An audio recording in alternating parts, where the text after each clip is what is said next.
T'as la pression là? De ouf. Si les mythiques pontons des Sables d'Olonne pouvaient parler, ils évoqueraient sans aucun doute certains des plus beaux départs de course au large de l'histoire. Celui de la Boulangère Mini Transat 2025 rentre dans ces grandes légendes où des êtres humains s'élancent vers un horizon d'aventure et de découverte de soi, quelles que soient les ambitions sportives.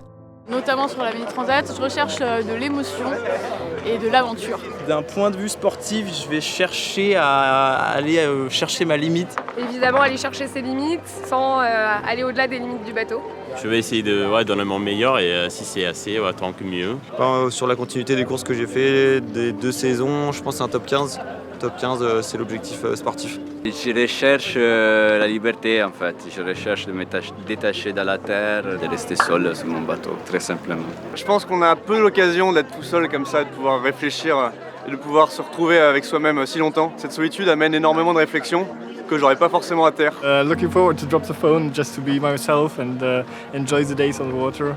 Cette course est unique au monde car elle est marquée par un moment tant attendu ou redouté, laisser son téléphone.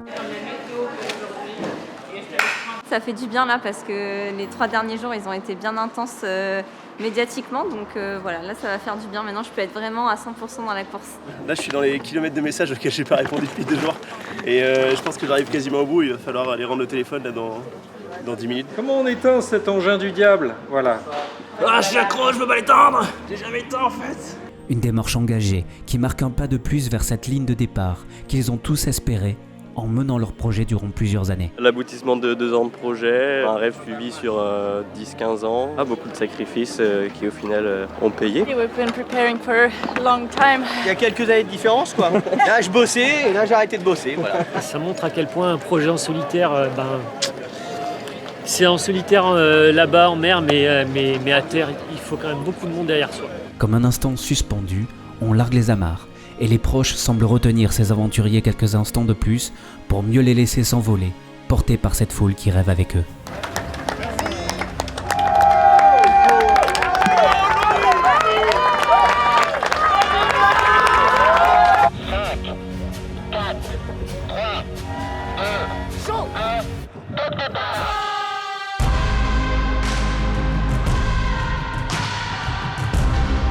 C'est au large des côtes vendéennes, à 15h30 heure locale, que les 90 solitaires se sont élancés ensemble pour une première étape qui les mènera jusqu'à l'île de La Palma, aux Canaries.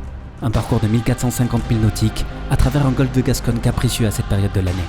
Dès les premiers milles, les favoris se sont livrés une bataille symbolique et psychologique jusqu'à la boîte dégagement. Évidemment, rien n'est joué. Et du premier au dernier, ils reviendront du large avec ces histoires qui font la légende de la Mini Transat. Une légende inscrite dans l'intimité d'un bateau de 6,50 m et dans l'immensité d'un océan qu'ils ont tous espéré.